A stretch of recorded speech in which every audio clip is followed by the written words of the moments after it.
guys, welcome to Zoelife with Amy. I am Amy Smith, and I am so glad that you decided to join me on my channel today.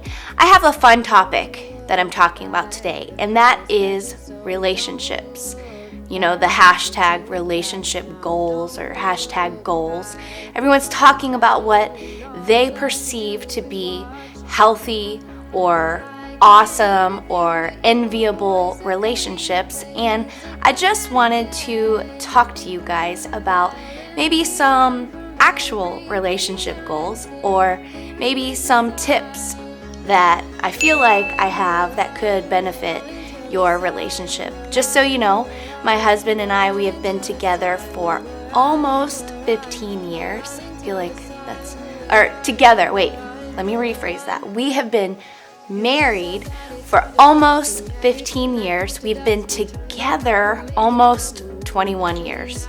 So, yeah, it hasn't always been easy, but I feel like we have gained wisdom over the years. I feel like because we've, had to work through our differences, I had to work through pain in my past, from stuff from my family, and then he was a little older than me, so we've had to navigate a lot of different challenges, but I feel like we do it well, and I feel like our relationship is very healthy, and we've learned how to have conflict resolution in a healthy way. We've learning how to parent together and how to work together and pastor together, so we actually have a lot of roles that we play in each other's lives. So I feel like I have some really good stuff for you today.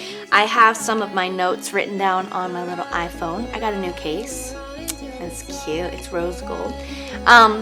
Gave my daughter my old one. So I want to talk about healthy relationships. So if you're not married, don't tune me out, because I feel like not only is this stuff you can use in your future, and I know you hate hearing that probably if you're single, but actually you can.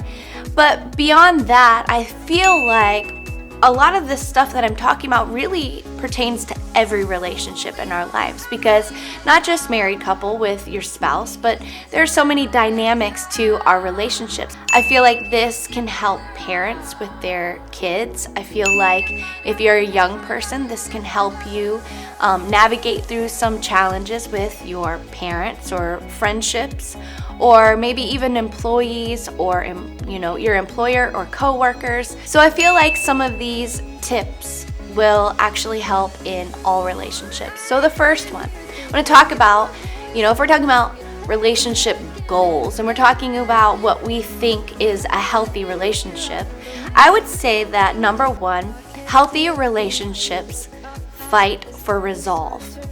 That means that you realize that your end goal ultimately in any conflict is that you hope and you desire on the other side of that conflict to be on the same page, to find resolve where maybe you agree to disagree, but you at least find resolve.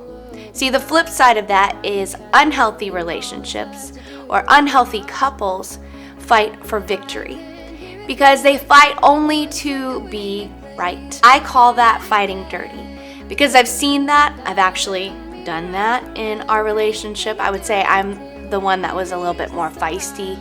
Still can be, but I have to keep that stuff, at bay. Not at bay, B-A-E, at bay. Okay, that was cheesy. But sorry, that was really cheesy. But the point is that there's a way to fight fair. And that is, like I said, to fight for resolve so that you can be better on the other side of an argument. Not just fight so that you could be right, and not fight just so your opinion is dominant and your opinion is supreme. We actually, as Jesus models for us in relationships, you see him perfectly show us humility in relationships.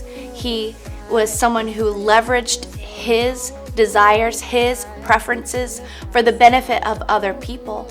That is easier said than done, trust me. But in reality, that is what will bring about healthy conflict resolution and healthy relationships. So the second point, so the first one is healthy relationships. They fight for resolve. The second thing in relationships, all relationships, is don't go to bed angry. Okay, I'm sure you've heard this a million times. And my husband and I have tried that. And again, it's a little bit easier said than done. It looks better written on paper than acted out when you're in an argument or when you're having a disagreement or when you're teen and you are not seeing eye to eye. But honestly, it is so crucial that you don't go to bed angry. Not only is it biblical, but I want to let you know what that looks like practically. It's not that you kiss and make up and everything is fine by the time you lay your head on the pillow and you go to sleep. I don't think that's necessarily realistic. But what I do think is ideal and transforming and healthy for your relationships is that you at least come to terms with the fact that the two of you, although you might still be able to talk about the conflict at a later time, rather than the two of you saying, get away from me, I don't want to talk to you about this, and shutting down and giving each other the silent treatment, I actually think it's healthy with this in mind to say, okay, we're not going to go to bed angry. Therefore, we're at least going to acknowledge one another's feelings and say, hey, I feel like this got really heated. I feel like there's a lot to unpack in this conflict, or a lot of things that we still need to discuss. And I want to discuss this, but let's do so at a later time when we're a little less heated. I know that seems challenging, but I assure you, if you at least have that perspective and that assurance to know that the other person is willing to talk about it at a later time, it can give you a little bit of peace of mind, and it can let you know, okay, I'm gonna sleep on it, I'm gonna pray about it, and then we will address this when we're not as upset. Sounds easy, but it's not. But it will benefit your relationship, I promise. And even think about it when it comes to coworkers. If you realize you don't have to have the other person acknowledge that they want to talk about it at a later time, you decide within yourself, okay, I have a little too much energy on this topic. I have hurt feelings. I have, too many emotions that are heated right now. I'm going to wait. And I'm going to talk about this and bring this up at a later time when I feel level-headed about it, when I've had the opportunity to not only pray about it, but I've really had the opportunity to write some things down and maybe process this a little bit better. I assure you, it can be so beneficial. And the third thing is say, I love you. Now, obviously, you're not going to go to your employer and say, I love you. It does deal more with your family relationships or your marriage, obviously. But as it pertains to every relationship, this is a great concept. When it is your spouse, if you have that perspective, if you remember, I love this person, if you remember, I love my kids, then with that frame of mind, with, reeling back your emotions, with making sure that in the heat of the moment, you keep that as the filter of everything that you're saying and everything that you impulsively want to do, I believe that it can transform relationships because you remember, I care about this person, and just like Jesus showed us, I need to learn to leverage my preferences so that it can benefit the other person, because that's Christ-like. And honestly, when it comes to relationships, we're only accountable for our actions, our side of the relationship. When it comes to me and my husband, one day when we're standing before God, we will not be standing together, holding hands, asking God, aren't you proud of us? We did good. It's just me being accountable for who I am and how I respond in relationships. And as it pertains to people that are co-workers or friends, that maybe the perspective is not, I love you. The perspective is, I care about you. I care about my relationship with you. I care about having a functional, healthy relationship in a working environment. I care about making sure that I represent Jesus well. And because that is my perspective, I'm going to step back and I'm going to realize it's not always about me.